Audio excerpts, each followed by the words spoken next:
Hello, I am Dr. K. Paul Stoller asking, what if the United States has been the victim of a decades-long financial coup? As if it were not bad enough to find out we have been under the control of a multinational satanic pedophile organization, former Assistant Secretary of Housing and Urban Development, Catherine Austin Fitts, alleges that as much as $50 trillion in public funds has been quietly extracted from the U.S. government through opaque financial mechanisms. But the consequences go far beyond economics. Americans were poisoned, weakened, and trapped in a system designed to depopulate. Fitts describes what she calls a financial coup, where rising national debt masked the disappearance of trillions in government resources. She explains how this process began in the mid-1990s, when reforms revealed that major federal agencies like HUD and the Department of Defense couldn't produce audited financial statements. By 1995, enormous amounts of money started disappearing from the federal government. Fitts likens the U.S. Treasury to a laundry device, issuing bonds to pension funds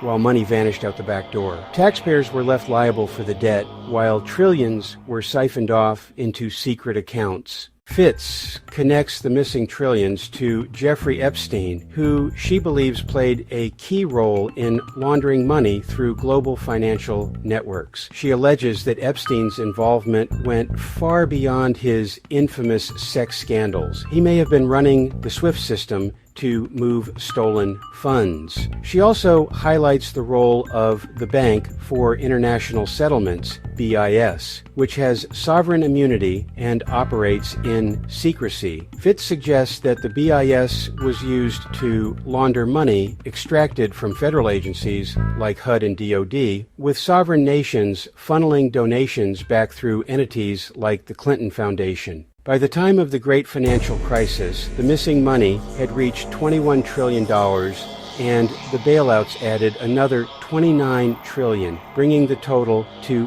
$50 trillion. Fitts describes this as a deliberate debt trap, where the U.S. government was left with liabilities while the assets were moved elsewhere. Fitts warns that the consequences of this financial coup extended beyond economics. Coming into 2019, the pandemic served as a reset, a way to weaken the population and dramatically lower life expectancy. She describes this as part of a broader strategy to depopulate, leaving Americans trapped in a system designed to extract wealth and shorten lifespans. Fitts argues that this financial coup was not an isolated event. It was part of a structural transition involving central banking power, global financial networks, and political leverage. The missing trillions, the debt trap, and the weakening of the population are all interconnected pieces of a larger puzzle. The allegations made by Catherine Austin Fitts are staggering, but they demand our attention. If $50 trillion was stolen, if Americans were poisoned and weakened, and if this system was designed to depopulate, we must ask hard questions and demand accountability. The truth is out there. It's up to us to uncover it. Share this video to spread awareness. The fight for transparency continues. Let's make sure every voice is heard.